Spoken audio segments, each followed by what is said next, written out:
Welcome to HSBC Global Viewpoint, the podcast series that brings together business leaders and industry experts to explore the latest global insights, trends, and opportunities.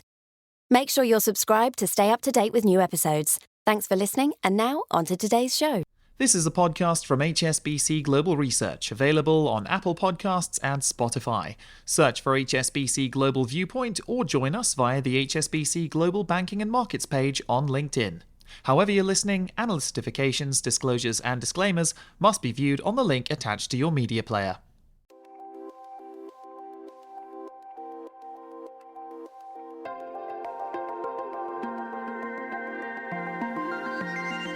Hello and welcome to Under the Banyan Tree, where we put Asian markets and economics in context. I'm Harold van der Linde, Head of Asian Equity Strategy at HSBC in Hong Kong. And I'm Fred Newman, Chief Asia Economist. On today's podcast, how technology could help more than double the size of India's economy in a decade. Our Chief India Economist Pranjul Bhandari has just published an in-depth report on this, and she joins us from Mumbai with the details. We'll be casting an eye over the wider Indian economy and of course also look at some of the implications for equity markets. It's one of the more exciting corners in the region. It's time for you to join us under the Banyan Tree.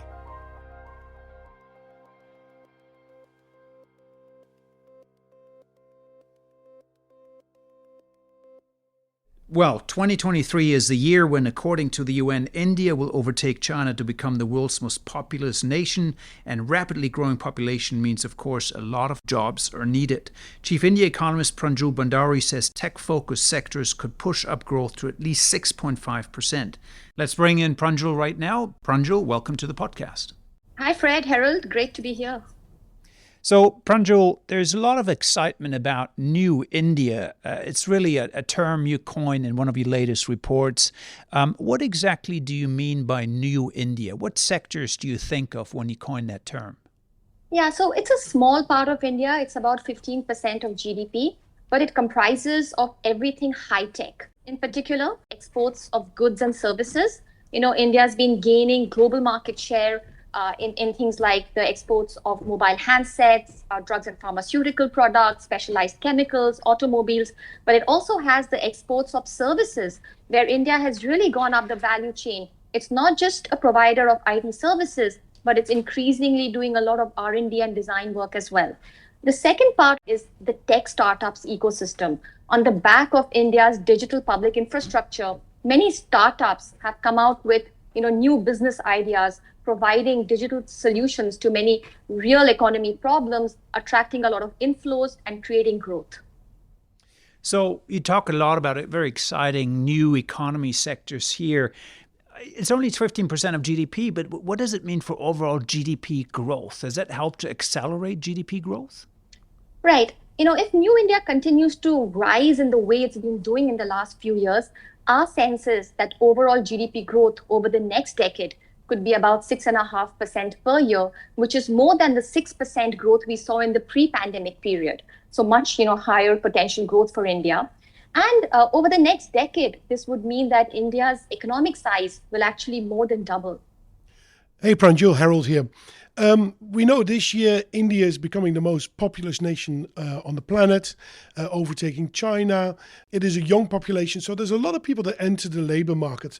That 6.5% GDP growth rate and the rise of New India, will that be enough to take on all these new people that are looking for a job out there? Great question, Harold. And the short answer is no. New India makes up 15% of GDP, but it only hires 5% of India's labor force. And India has to create about 70 million new jobs in the next decade. And our sense is that with 6.5% growth, it'll only create about 1/3 of the jobs. I think what India needs really is more than 6.5% growth if it really wants to get enough jobs on the table. And how will India get there? So the service sector is not so labor intensive. You say there's not so many jobs being created in that sense, but it's good for growth. So what kind of growth levels does India need to get there to absorb that labor? Right. If we want to move from 6.5% to 7.5% growth, we can't just rely on New India. We also have to pull up Old India, which is basically India's sluggish agriculture and India's low and medium tech manufacturing, which is not very dynamic and not very exciting. What we really need, and I think what we have right now, is the private sector participating. A lot of the startups have been focusing on services, but my sense is that if at some point they move into manufacturing, say digitization of manufacturing or agri-tech, they could energize these sectors, and that's where we could get our 7.5% growth from. By the way, if India does grow 7.5% over the next decade, it will probably be able to create about 2/3 of the 70 million jobs that I was talking about. That's pretty impressive, raising growth potentially 7.5%, but it is a very high number, yeah. Maybe this is a good time to take a little break here, and when we come back, we're really going to talk about the bigger picture, how India compares to other development stories out there in emerging markets.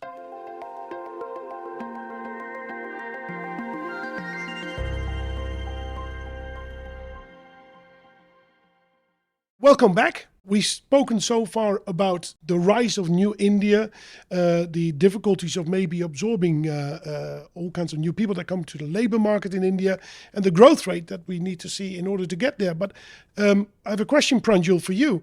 What sort of policies do we need to see to get to growth rates of something like 7.5% in India? What does the government need to do to achieve that? Yeah, thanks. So I think a lot of things. Number one, it needs to keep doing reforms. We've had some good reforms in the past, but that's not good enough. We need new reforms on the tax front, on lowering tariffs, on the power sector, and also a new framework for climate change. So all of that must happen. Private capex has been weak for the last decade. It's showing some good signs, but it really needs to rise up to sort of get to higher growth. Educational standards and employability of people has to improve. There was a setback in the pandemic period, but corrective measures must be taken. And finally, world growth must be strong enough to be able to absorb a country like India growing fast. So Pranjul, let's zoom out a little bit and put India into context. What you're talking about here is a potential acceleration of growth if we, of course, pursue the right policies, but it also is in a unique moment with new technology driving new India. How would you then describe how India might compare to other emerging markets? We have in Asia, for example, many emerging markets have gone through a takeoff phase in economic development earlier, arguably, than India. Is India following the same development path now, or how do you think of it in a comparative context? Yeah, so if India was to grow 6.5 to 7.5% in the next decade, the economic size would more than double in a decade. It would become the third largest economy in the world by 2027. It would obtain the upper middle income status in a couple of years. But I think the most important way to be different from some of the other emerging markets is its share of services in GDP. That's likely to be high, around 55 to 60% of GDP, one of the highest in the EM space. And in a way, you can say that India is going to benefit from the fact that globalization of services continues, even if trade in goods has slowed a little bit.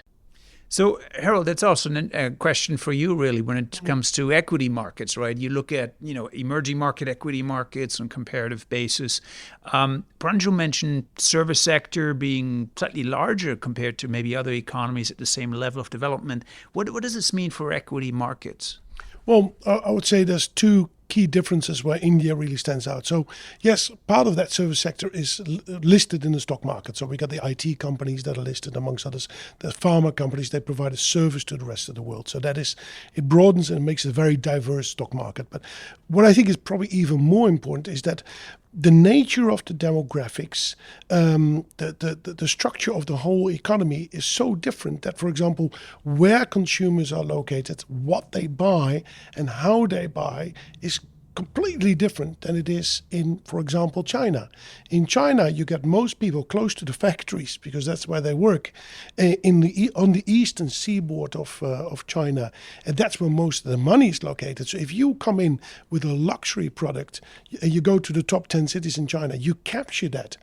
In India, it's completely different. Luxury doesn't go as well there, but you need to go into not 10, but hundreds, if not thousands of mid-sized towns that are more scattered across the region, and the consumption patterns are different. So in India, distribution capability is much more important than in China. China branding is more important. And because that is really a big barrier to entry, Indian companies have emerged as the most profitable companies in Asia, in emerging markets, I would say. They belong to the most profitable companies on the planet. So a different development path really that we're spelling out here with implications for investors, different opportunities. And Pranjul, sounds like the new economy is igniting in India, and with the right policies, we're really going to see a decade of tremendous growth ahead. So thank you for sharing your insights, Pranjul. This is certainly a developing story. It's one of the most exciting stories, I think, that we have across the region. There's a lot of visible growth in the next couple of years. It's an exciting place to be in Asia. So Pranjul, we'll certainly have you back. Thanks for joining us. Great to be here. Thank you for having me.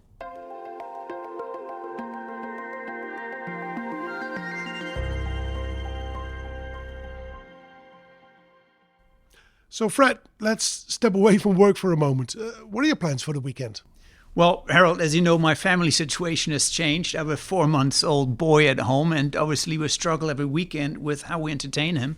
But we discovered actually that he likes art museums in particular. And so we like art. And so we're just at that sweet spot where he still finds it interesting. So we go to museums, he looks at these wonderful colors. I have a feeling, though, it might not last very long. So I probably will find myself on some playground or some zoo in the near future. Yeah, but dolphins and while we things, can go to museums, dinosaurs. I think I'll enjoy that. But any museums coming up in your future, Harold?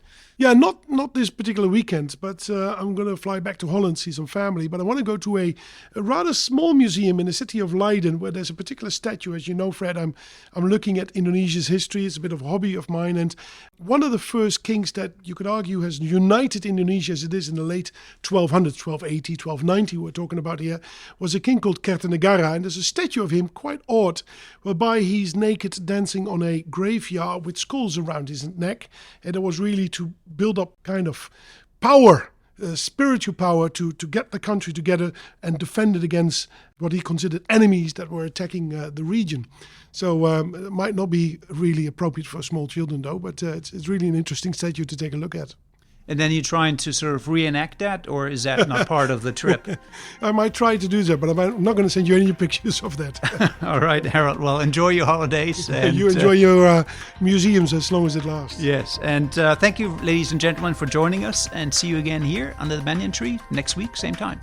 Cheers.